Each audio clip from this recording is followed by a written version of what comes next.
रूस यूक्रेन महाजंग को 1 साल पूरा हो चुका है। अब सबसे बड़ा सवाल यह है कि पुतिन यूक्रेन पर नया हमला कब करेंगे। जानकारों के मुताबिक मॉस्को से पुतिन की नई फौज यूक्रेन पर नया हमला करने के लिए निकल चुकी है, जो कि बेहद खौफनाक प्लानिंग के तहत है। वहीं दूसरी तरफ जेलेंस्की इस बात से हताश है कि अब तक नेटो और अमेरिका ने घातक टैंक और मिसाइलें आखिर क्यों नहीं दी है। ऐसे में हालात में जो सवाल उठता है, जो ये हालात इस वक्त है कि क्या पुतिन का रूस यूक्रेन में जीत का जो ये पूरा सपना है बेहद करीब है।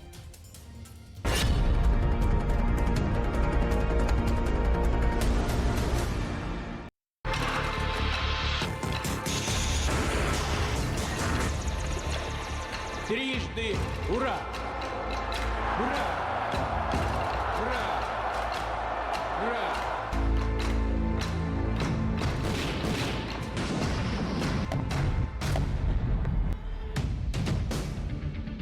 रूस यूक्रेन जंग का 1 साल पूरा होने पर जरा 70 साल के पुतिन के तेवर तो देखिए। चेहरे की चमक देखकर ऐसा लग रहा है कि जैसे यूक्रेन नेटो और अमेरिका से जंग जीत ली हो। Ура! Ура! Ура! मॉस्को में 2 लाख रूसियों के सामने पुतिन ने 2 घंटे में समझा दिया है कि रूस कैसे जंग जीत रहा है। पुतिन का यह दावा आपको जरूर देखना चाहिए। Народа! Ура!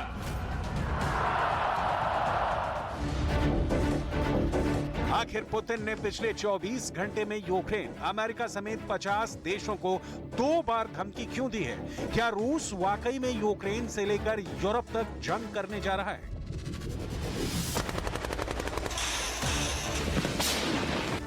पुतिन के हाव भाव और गुस्से को देखकर डिफेंस एक्सपर्ट्स क्यों कहने लगे हैं कि पुतिन पूरी तरह से परमाणु जंग को लेकर तैयार हो चुके हैं।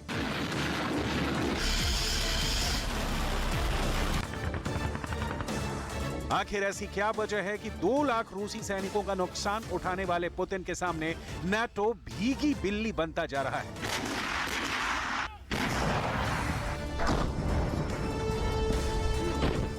अब ये दावे क्यों किए जा रहे हैं कि जेलेंस्की का यूक्रेन रूस से तभी बच पाएगा जब तीसरा विश्व युद्ध होगा।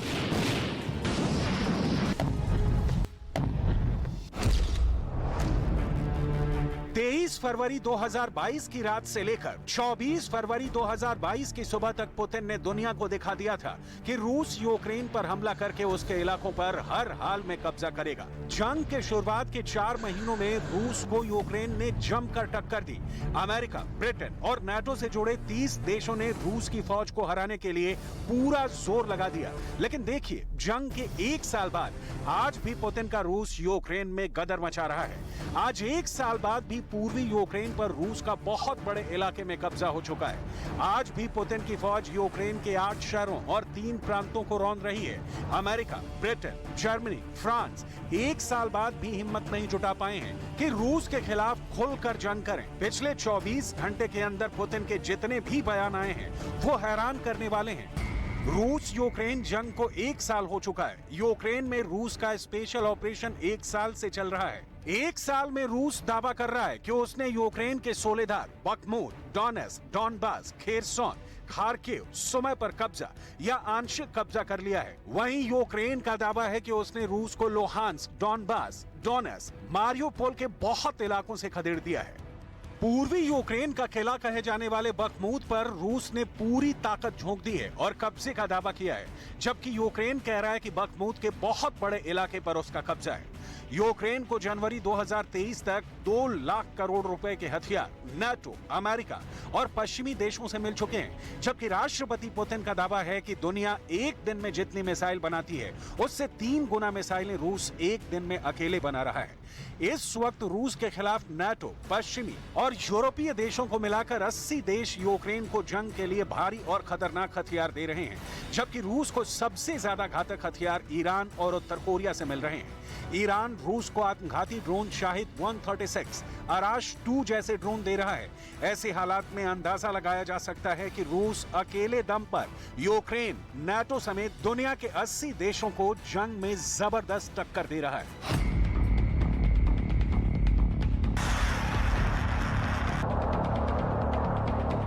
कुछ दावों के मुताबिक यूक्रेन में इस वक्त रूस के 2.5 लाख सैनिक जंग कर रहे हैं, जबकि 5,000 से ज्यादा टैंक अलग अलग मोर्चों से यूक्रेन पर हमला कर रहे हैं। पूरब दिशा से रूस कीव पर लगातार मिसाइलें बरसा रहा है। लगभग 4,000 से ज्यादा घातक मिसाइलें कीव पर बरस चुकी हैं। लेकिन अब सवाल उठता है कि आखिर रूस यूक्रेन पर 1 साल पूरा होने पर किस तरह का नया हमला करने जा रहा है। हालांकि यूक्रेन के मंत्री दावा कर चुके हैं कि रूस ने 0 डे असॉल्ट प्लान के तहत हमले शुरू कर दिए हैं। अब खबर है कि पुतिन के 7 लाख सैनिक 3 तरफ से यूक्रेन पर हमला करने जा रहे हैं। जंग को 1 साल पूरा होने पर मॉस्को के एक स्टेडियम में पुतिन ने 2 लाख रूसियों को भरोसा दिला दिया है कि रूस जंग जीतने जा रहा है। Ура! Хочу сердечно поздравить с праздником военнослужащих, добровольцев, мобилизованных граждан, специалистов разных профессий, которые участвуют в специальной военной операции. Сейчас наши бойцы героически сражаются с неонацизмом, пустившим корни на Украине.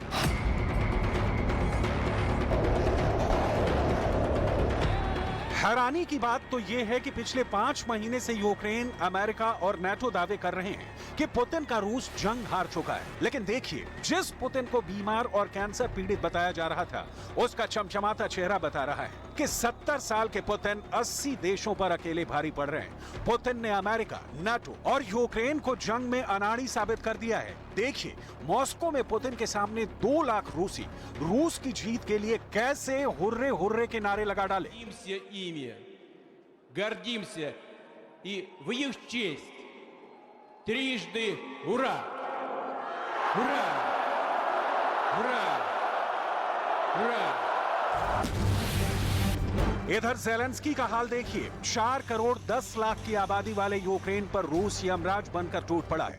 इधर Zelensky America, Britain, France, Germany की तरफ दौड़ लगा रहे हैं, लेकिन अभी तक उन्हें सबसे एडवांस 321 टैंक, 1000 लंबी दूरी की तोपें और 200 लड़ाकू विमान ना तो कहीं से मिले हैं और ना ही मिलने की कोई उम्मीद है। सिर्फ बाइडेन बवाली बयान देकर ज़ेलेंस्की के यूक्रेन को बहला रहे हैं, जबकि नाटो ने तो साफ कर दिया है कि हमारा मकसद यूक्रेन की रक्षा करना तो है, लेकिन नाटो रूस के खिलाफ सीधी जंग कभी नहीं करेगा। नाटो भी रूस के सामने भीगी बिल्ली साबित हो रहा है। जरा देखिए, नाटो के महासचिव जेन्स स्टोल्टनबर्ग रूस पर हमले को लेकर क्या कह रहे हैं।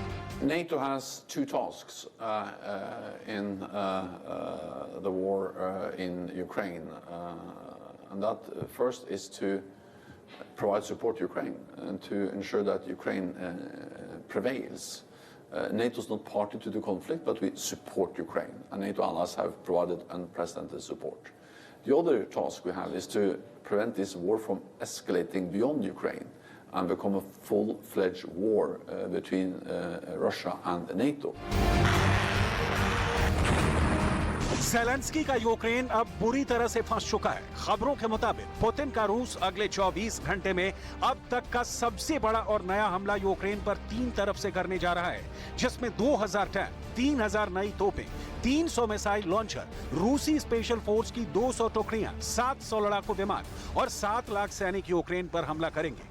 रूस के इस हमले की जब से खबर ज़ेलेंस्की को मिली है, तब से खौफ के मारे ज़ेलेंस्की की हलक सूख गई है। ज़ेलेंस्की का चेहरा उतर चुका है। इधर रूस भारी नुकसान के बाद भी हार मानने को तैयार नहीं है। जरा आंकड़े देखिए। रूस के खिलाफ 80 से ज्यादा देश यूक्रेन की अलग अलग तरह से मदद कर रहे हैं। इनमें 31 देश ऐसे हैं जो यूक्रेन को घातक हथियार और मिसाइलें दे रहे हैं। 1 साल में रूस और यूक्रेन के 3 लाख से ज्यादा लोग मारे जा चुके हैं।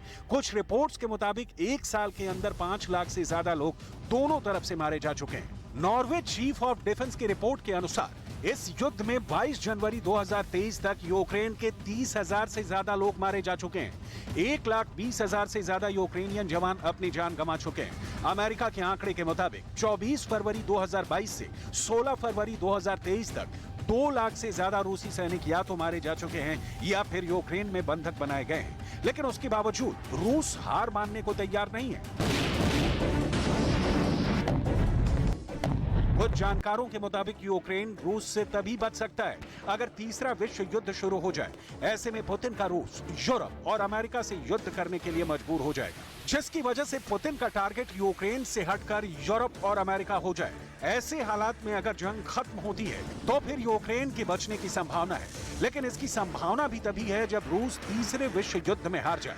अगर रूस जीत गया तो फिर पूरे यूक्रेन पर रूस का कब्जा हो जाएगा।